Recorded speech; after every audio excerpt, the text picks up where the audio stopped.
আমার নেত্রী যেই গণতন্ত্রের স্বাধীনতা দিয়েছিলেন সেই গণতন্ত্রের অপব্যবহার করে আওয়ামী দুঃশাসন ছিল গত 17 বছর।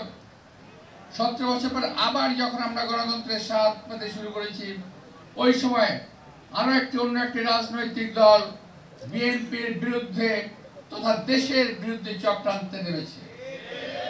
তারা দেশি বিদেশি মদতপুষ্ট হয়ে এই দেশের মানুষকে একটি অনিশ্চিত ভবিষ্যতের দিকে ঠেলে দেওয়ার চেষ্টা করছে।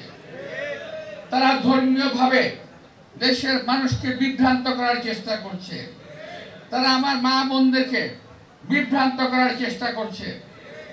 আপনারা দয়া করে প্রত্যেক যার এলাকায় সাবধান করে দেন, হুঁশিয়ার করে দেন এই সমস্ত যাদেরকে আমি বিধর্মী বলবো না, যারা নাকি মোটামুটি কাদিয়ানীদের দ্বিতীয় সংস্করণ এই মুহূর্তে বাংলাদেশে। এরা কাদিয়ানীদের দ্বিতীয় সংস্করণ। এরা আমার নবী সাল্লাল্লাহু আলাইহি ওয়াসাল্লামের সঙ্গে বিভিন্ন লোকের তুলনা করে থাকেন। এরা বলে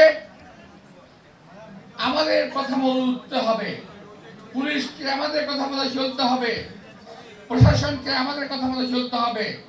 যখন গ্রেফতার করতে বলবো তখন গ্রেফতার করতে হবে, যখন ছাড়তে বলবো তখন ছেড়ে দিতে হবে।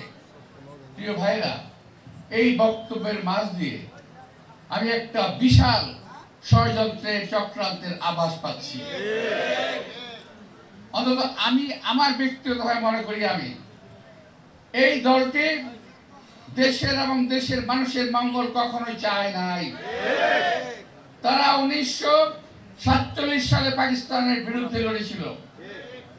তারা 1971 সালে এই দেশের মা বোনকে পাকিস্তানি হায়নাদের হাতে তুলে দিয়েছিল। এদেশের সংখ্যালঘু সম্প্রদায়কে কচুকাটা করেছিল এই লোকগুলো। আজকে তারা লম্বা লম্বা কথা বলছেন, ধর্মের কথা বলছেন, ধর্মের কথা বলে মানুষকে বিভ্রান্ত করার চেষ্টা করছে। আমি একটি কথা পরিষ্কার বলতে চাই, বিএনপি একটি দল সকল ধর্মের মানুষকে নিশ্চিত করেছে তার ধর্ম পালন করার জন্য, কিন্তু অতিরঞ্জিত করে যারা মন্দিরে গিয়ে গীতা পাঠ করে, যারা মন্দিরে গিয়ে পূজা করে, যারা মন্দিরে গিয়ে মেয়েদের সঙ্গে ধরাধরি নাচানাচি করে, সেই দলটার কাছ থেকে আপনারা সাবধান থাকবেন। আমি এটা শুধুমাত্র আপনাদের উদ্দেশ্যে না, আমি পুরো দেশবাসীর উদ্দেশ্যে এই কথাটা উচ্চারণ করে বলতে চাই। আমি আজকে আপনাদের একটা বক্তব্য খেয়াল করেছি যে বিএনপি সম্পর্কে ওই দলটির প্রধান খুব বাজে ভাষায় মন্তব্য করেছেন।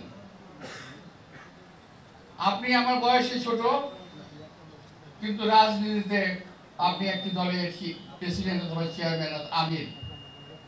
আমি আপনার সম্পর্কে কোনো কটূক্তি করতে চাই না, তবে আমি বিশ্বাস করি আপনার জ্ঞান আছে, বুদ্ধি আছে। দেশপ্রেম আছে কিনা আমার জানা নাই। দেশপ্রেম আছে বলে আমি মনে করি না। দেশপ্রেম থাকলে কোনো অবস্থাতেই আজকের বাংলাদেশের এই ক্রান্তি লগ্নে দেশে একটা বিভাজনের সৃষ্টি তারা করতে পারতো না। আজকে দেশে বিভাজনের সৃষ্টি করেছে। জাতিকে বিভক্ত রেখে কখনো দেশের উন্নয়ন করা যাবে না। এই কথাটা শহীদ রাষ্ট্রপতি জিয়া রহমানের উক্তি আমার সঙ্গে না কথা হয়েছে। প্রিয় ভাইরা, সমস্ত বিভাজনের হাত থেকে এই দেশটাকে মুক্ত করে, সমস্ত রাক্ষসদের হাত থেকে এই দেশটাকে মুক্ত করার সময় এসেছে।